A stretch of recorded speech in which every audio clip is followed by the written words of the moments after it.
side picture, we eliminate that movement. Now let's talk about trigger control. Trigger control is simply activating the trigger without disturbing our correctly aligned sights. How do we do this? Well, there's a couple of things that will help you. Consistent, correct grip will aid in your trigger control. Also, how we place our finger on the trigger. Simplest way to do this is to take our correct grip and simply relax our finger into the trigger guard and pull it back gently against the trigger.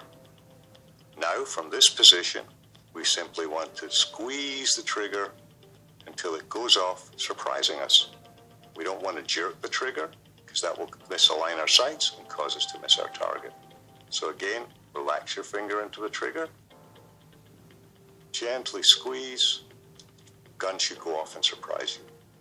So our last fundamental is follow through. Anybody who plays any racket sports knows we don't stop at impact. We continue our swing through the shot. And the reason we do this is to make sure that we continue to apply all our fundamentals before, during, and after the shot. It will not only make you a more accurate shooter to have good follow through, but also in a defensive situation, if we apply follow through correctly and keep exercising our fundamentals after we've taken the shot, our sights will be still aligned on our target and we will be in a much better position to take our follow-up shot should it be required.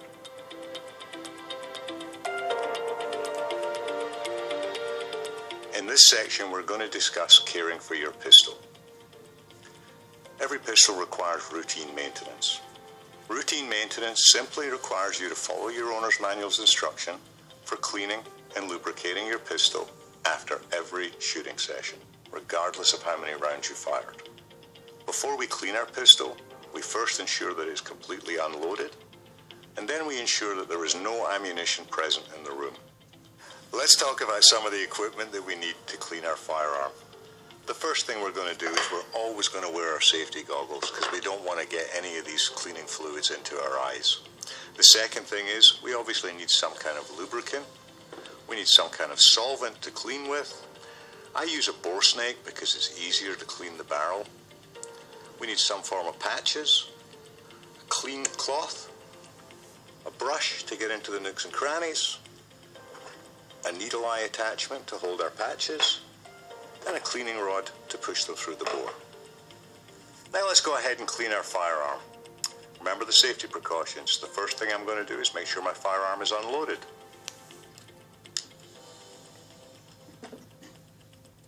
The next thing I'm going to do is ensure that I have no live ammunition in the room. And then I'm going to put on my safety goggles. All firearms disassemble differently. The simplest one to disassemble is a double-action revolver. I simply press my cylinder release latch, rotate the cylinder open. Firearm is now disassembled for daily cleaning. Your owner's manual will tell you exactly how to disassemble your firearm, and you should always do it in accordance with those instructions. So the first step in cleaning my firearm is to apply my solvent to the inside of the barrel and the inside of the chambers.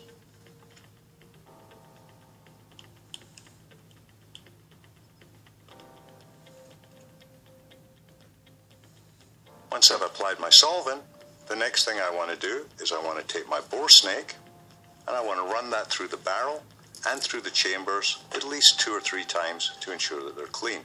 To do this, I simply take the weighted end of the bore snake, drop it down the barrel,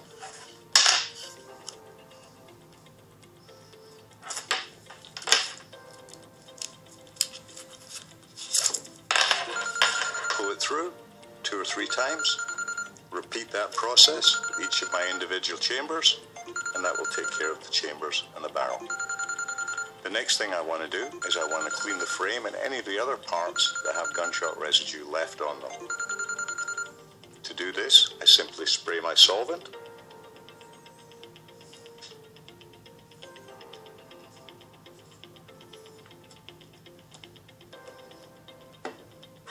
and I take my brush,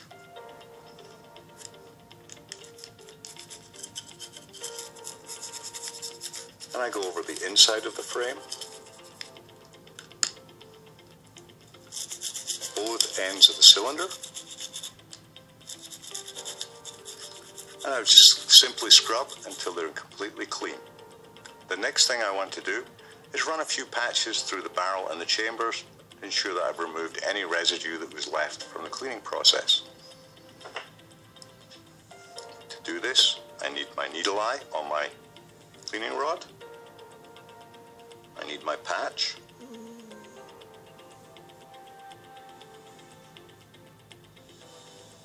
Thread my patch into the needle eye. Then simply insert, push through the barrel. If it comes out clean, my barrel is clean. If it comes out dirty, I use another patch and repeat until it is clean. I do the same thing for each of my individual chambers. The next thing that I want to do is remove all that dirty solvent that I applied with the brush. To do that, I take my clean cloth and I simply wipe down all the surfaces that I cleaned and wipe off any excess that got onto any of the other surfaces.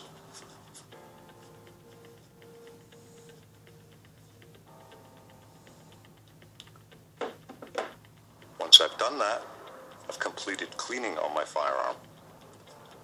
Now I need to lubricate my firearm. Your owner's manual will tell you exactly where to apply lubricant to your firearm. So simply apply the lubricant where it's required by your owner's manual. Semi-automatics are a little more complicated than your double-action revolver.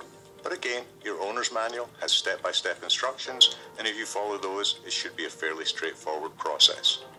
The first thing we have to do is remove the slide from the frame. Once we've done that, we take out some of the internal components of the slide for cleaning. As always, we make sure our firearm is unloaded. Once I'm happy that it's unloaded, I can continue to disassemble it.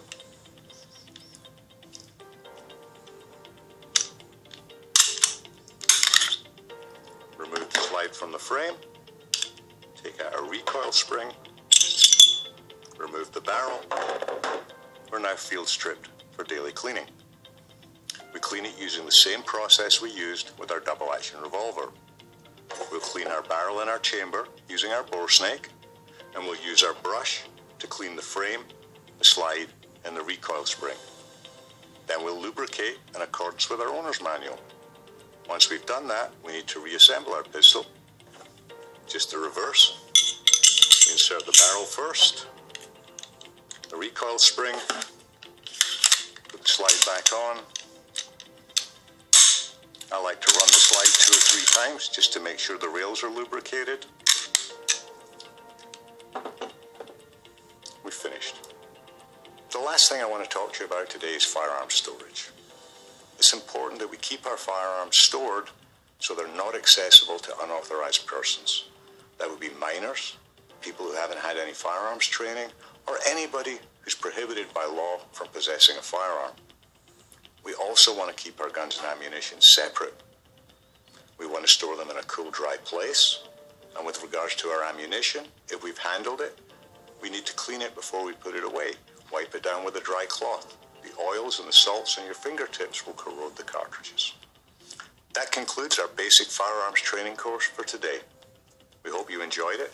Thank you for choosing to train with us, and we appreciate the opportunity to help you to become a safe, responsible firearms owner.